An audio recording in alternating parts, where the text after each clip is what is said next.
let's do a get ready with me while I talk about having babies in the NICU. We honestly did not know much. Obviously, we knew the basics. We knew they would take care of our babies and help them get where they're supposed to be before they can leave the hospital. The NICU nurses are amazing. We loved every single one of our NICU nurses, and they have them on a strict schedule, which is great. Every 3 hours, they would do diaper changes, feed them, and take their temperature. Something I didn't expect or didn't really think about is at first, we couldn't really just hold them whenever we wanted to because their temperature would drop if we kept them out of their little box too long. We couldn't hold the girls together for probably, I feel like maybe 2 weeks, and we only held them together like twice in the NICU. Since they were both attached to so many cords, it was just hard for us to get them both out and move everything so we can both sit in the middle of the room where they just barely reach. We only did that once, and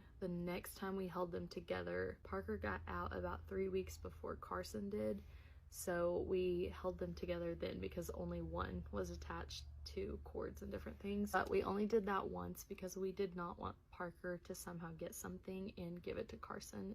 One of the hardest things for us was we could only have 4 visitors. We had my mom and dad and my husband's mom and stepmom. So the rest of our family did not get to meet the girls until they were out of the NICU. A lot of family did not meet the girls until they were 2 months old, which was really sad. This hospital had Ronald McDonald houses connected to it, which is basically like a hotel room connected to the hospital. We live about an hour and a half away from the hospital, so we were able to stay in these houses. We were right there. You could just walk over to the NICU every day, but that was also really hard because we were an hour away from family and friends, and no one had met our girls, so we were pretty much just isolated up at the hospital for 2 months. And my husband had to go back to work a little bit, so sometimes it was just me with the girls up there. Definitely one of the hardest 2 months of our life for sure. Some of the rules to get to leave the NICU were baby has to be over 4 pounds, which ours started at 3.3 and 3.4, and they lose some weight after birth, so they ended up being in the 2s, so they had a lot of growing to do. Another thing, they had to learn how to drink out of a bottle. They both started on a feeding tube. Probably started trying out bottles around 3 weeks, maybe,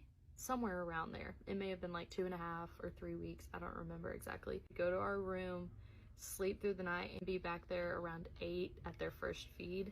They also had to pass a car seat test in order to leave the NICU, which I had never even heard of. So what they had to do was be able to sit in a car seat for at least an hour, I think. And in order to pass it, none of their levels could drop the entire time